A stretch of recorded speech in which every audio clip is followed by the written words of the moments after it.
Do you ever find yourself struggling to stick to a habit or break a habit that you don't like?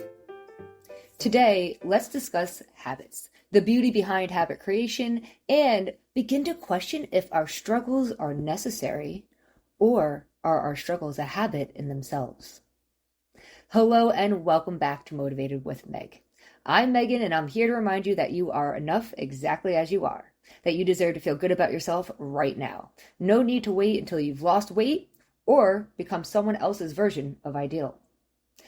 On the last episode, we talked about values, and I'd love to hear what you came up with for your top 3 values if you want to post them below. I'm excited to hear what you have. And today we're moving into habits. So we set our values to help us live more in line with our values. And now we're going to look at how we can create habits in line with our values. And the first thing to do is really just talk about habits. They are powerful. Our brains create habits to streamline daily tasks and conserve energy by forming efficient neural pathways, similar to carving out a well-paved highway. So I'm a big hiker, and so I find that thinking about it this way is helpful. If you think about your brain, that we have these paved highways, and these are our habits. So tying your shoe and brushing your teeth. You get up in the morning and you don't even think. You just brush your teeth. You don't have to think like, okay, get the toothbrush, put a pea-sized amount of toothpaste on it, brush my teeth in this motion for this much time on each side, in each quadrant. Nope, you just go and you brush your teeth. Same thing with tying shoes. You're ready to leave the house. You just go get your shoes. You put them on. You tie your shoes. You could probably talk, chew gum, and eat food and do 18 things while tying your shoes because it's just such an ingrained habit. That highway in your brain is just like a 6-lane open highway. You're the only one on the road and you're like, I know how to tie my shoes. I really could do this in my sleep. And that's great. And that's the point of habits. They make our life easier. They conserve energy. And we like habits. Habits aren't bad. When our brain creates a habit, it did so for a reason. And almost all habits you've created were helpful, at least for a moment. The issue with habits, though, is that when we have a well-paved highway, we're just more likely to just jump on the highway than we are to, let's not even get in the car today. What if we just took a walk down this dark dirt path? But, adventurous, a little scary, and we're way more likely to go to the highway. And so our goal is to look at habits this way, right? Our habits are these highways in our brains. And our goal when it comes to creating a new habit is to see the dirt path and just keep walking it, because the more you walk the dirt path, the more it becomes a highway. The more used to it your brain gets, the more easy it becomes to do. And when it comes to breaking a habit, it's really not about focusing on the habit you want to break necessarily and just trying to willpower yourself to break it. I believe it's more about focusing on the habit you want to create and crowding out the old habit. So for instance, if you want to eat more vegetables and eat less sugar, let's just say, the diet mentality would just be cut out sugar. Sugar's bad, right? And so then you cut out sugar and you just be like, I don't know, I'm not really eating any more vegetables and I'm cutting out sugar and I feel deprived and I'm hungry.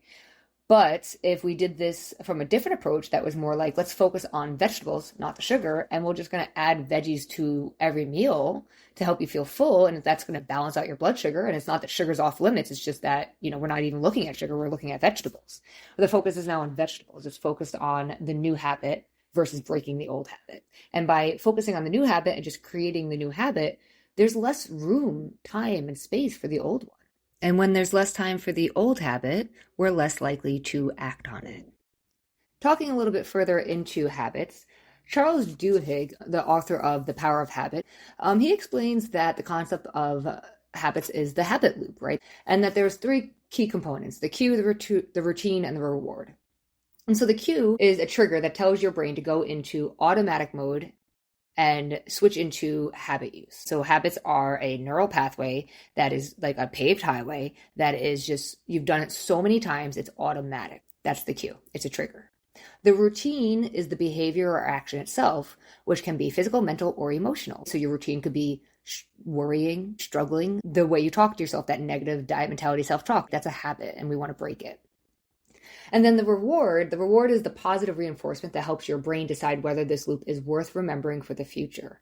And so that's when I was saying that all habits at one point they were helpful, because at one point there was a reward that helped you, right? So if you're somebody who eats emotionally, the cue is some type of emotional trigger where you automatically just go for food. Behavior is just to go eat. Food gives us a dopamine hit and it makes us feel a little better. And so it might brighten your mood a tiny bit, and that's the reward. And your brain's like, ooh, I just ate this chocolate and I got dopamine. So I know this. So now I know that whenever I don't feel happy, when that trigger of unhappiness comes in, the routine should be to go get chocolate and then I'll feel happy again. So now it's created this habit loop around, hey, whenever I'm emotional, I'm going to go get food so I can get my dopamine hit so I can feel better. And again, I'm not here to judge that. A lot of eating is emotional. Culturally, we use food to celebrate, and there's nothing wrong with food making you feel good or that it gives us a dopamine hit. But it is important to notice the habit loop. And the goal here is, where can we catch this habit loop? Where can we take a breath and notice whether it's the cue, the routine, or the reward, and choose a different action? So for example, I am somebody who, I sit and I work a good chunk of time and then I need to take breaks. And if I ignore that break because I'm like, let me just get this done, I'll power through, that usually backfires on me.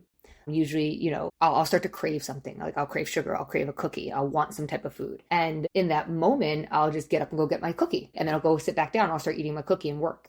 But if I took a deep breath and I paused and asked myself, what is that craving about? Why do I want this cookie? I might be able to notice that I'm really just I want a break. I want to step away from my computer.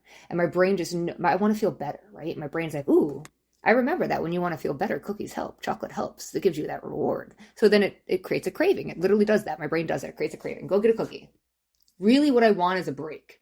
If I took a second, took a deep breath, looked at my values, looked at my life in that moment, checked in with my hunger, I would be like, yeah, I'm not even hungry. I actually just really want to walk away from my computer, take a walk, take a break, 5 minutes, right? And instead of giving myself those 5 minutes to take a break because work seems more important and I need to be productive, whatever it is that's the story is in my head at that moment, I instead mindlessly might just go grab a cookie. And so again, it's not that the cookie's bad or off limits. It's not that I can't eat a cookie. It's not that I can't eat emotionally. It's not that I can't have a cookie as a work break. It's, do I even want that cookie? Or is this just my habit? And that's what we're looking at today.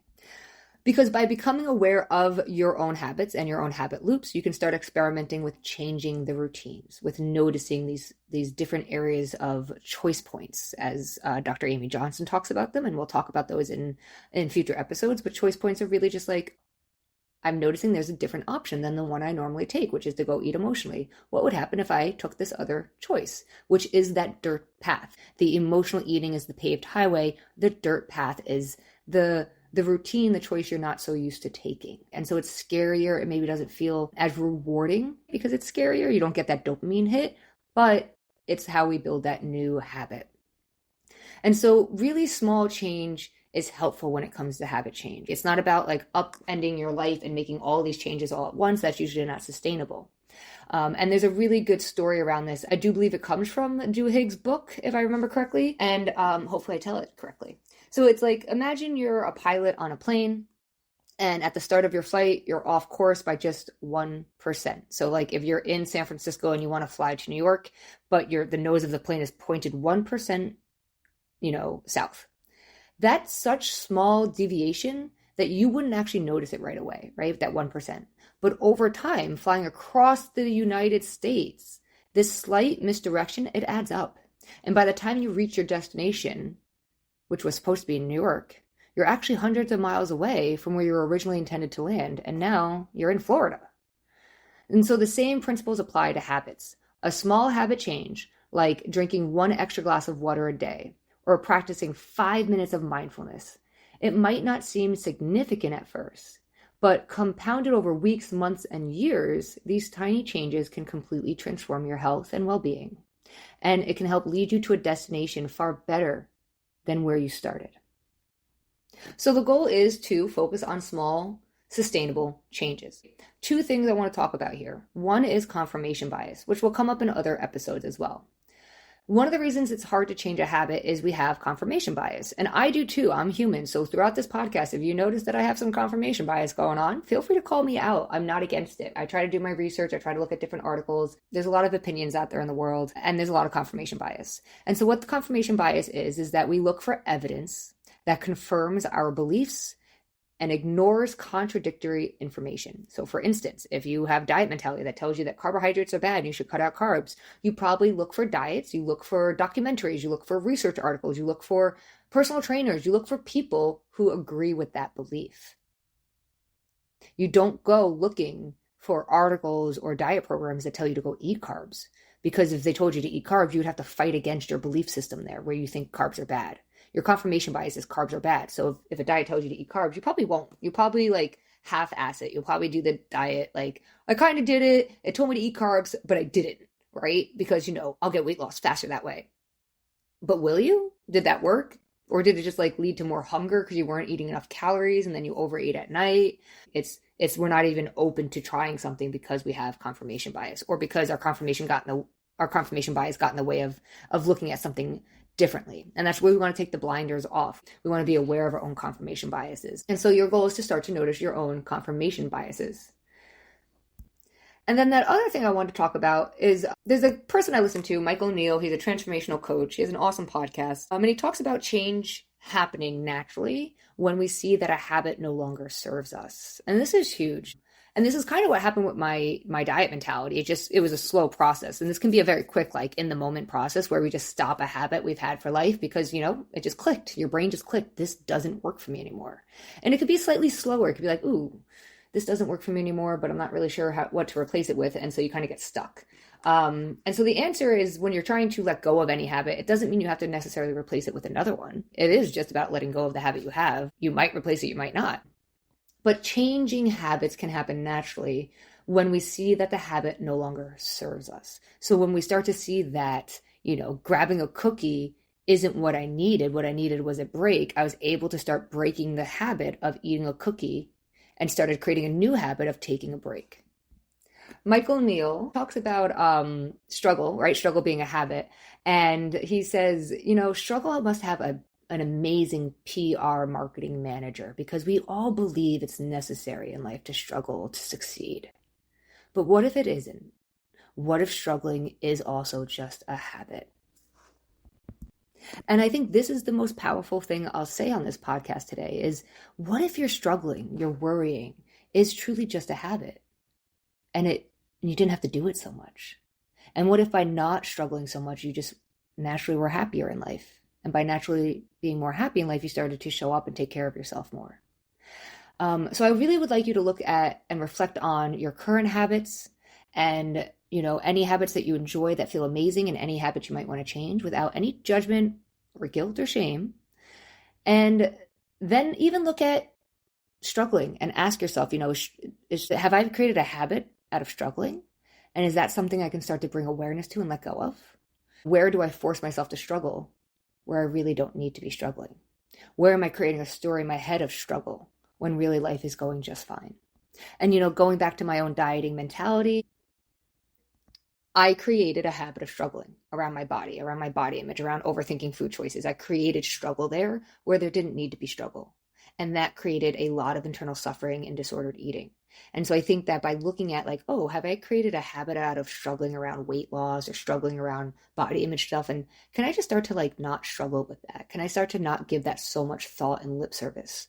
When thoughts about that come up, can I just see them and say, oh, there's that thought again, and let it kind of float downstream without holding on to it as if it means something, without giving it more meaning? Your final takeaways are to bring awareness to your habits. Are they helping or are they hurting? Keep in mind, this is all about progress, not perfection. Small steps forward are still progress. 2 steps forward, 1 step back, it's still 1 step forward. So keep walking the new paths that you're creating, those new dirt paths. Stay motivated to keep walking those dirt paths, to come off the highway occasionally. And remember, be kind and be yourself. Everyone else is already taken.